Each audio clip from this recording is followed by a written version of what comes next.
Today, the College Board gets a terrible rep as the corporation that profits hundreds of millions off of giving students generic tests that don't really show anything anyways.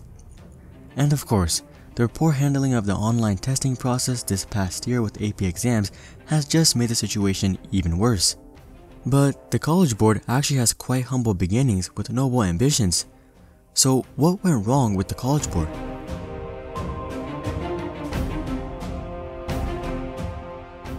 Starting off with their origins, the College Board was founded at Columbia University in December of 1899. It was originally called the College Entrance Examination Board, or CEEB. Though it was founded at Columbia University, it was actually founded by representatives from 12 different universities and 3 high school preparatory academies. See, at the time, educational standards across states and even each school varied greatly, so each college would create their own entrance exam for students to take. However, having to take an exam for each college application would largely limit the number of colleges a student could apply to, and the vastly different tests offered by each university made it hard to prepare for all of them at the same time. So, the CEEB set out to offer an exam that could be used by a large number of colleges for admission. In the early years between 1900 and 1915, the CEEB offered tests in 9 different subjects, which covered the core subjects and a couple of languages. It wasn't until 1916 that the CEEB decided to adopt a more comprehensive style of the exam that would test skills across several subjects. This was intended to test the students' problem-solving and critical thinking capabilities. Though this decision was made with good intent, this was the first step that started to shift their exams in the direction of testing how good a student was at taking the test as opposed to the student's mastery of the content. At the time, most of the colleges that accepted examinations offered through the CEEB were located in the Northeast. However, they didn't drop their own entrance examinations. They simply used the exams offered by the CEEB in conjunction with their own. Moving on, during World War I, the military started playing around with giving psychological and intelligence tests to their soldiers. Intrigued by this idea, many college admissions officials started looking into how intelligence testing could be used in the admissions process. Given the spike in interest, the CEEB decided that it would be a good idea to develop their own psychological examination.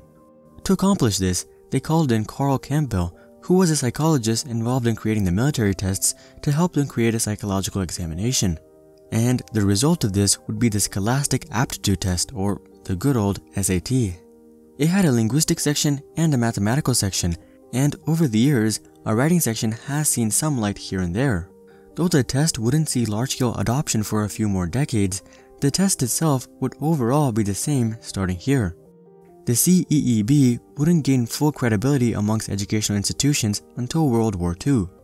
In World War II, the military would hire the CEEB to administer exams for US military recruits to gauge their suitability for skilled technical positions. And this was the turning point for the College Board. If the College Board was good enough for the military, it must be good enough for college admissions as well. In 1944, only about 15% of American colleges used the SAT, but this would rapidly grow over the next 2 decades, and the College Board would introduce AP exams in 1955 and the PSAT in 1959. And by the 1960s and 70s, the College Board would grow into what we know them as today. But in this journey, where did the College Board transition from an aid to college admissions to just a hassle? Well, people often point to high exam costs, inaccessibility, tests being reused, bad customer service, and a good amount of cheating as flaws with their exams. Though these are legitimate issues, I actually don't think any of these are the real problem. Really, I think the hate for College Board is much more deep-rooted and based on 3 fundamental issues, which are timing, gaming, and purpose. All of the College Board exams only last a couple of hours, and everyone knows that it's not possible to score a student's capabilities in a subject or in general in such a short period of time. Not only this, but the short time period forces them to omit a lot of content from the actual class. This means that certain students can get lucky and get something they're really good at, while others don't. The thing is, luck shouldn't be a factor at all, and all content from a class should be tested to gauge real ability. The one test and done method is simply not indicative of one's understanding of content and is an inherent flaw of any such test. Next up, gaming the system is really easy.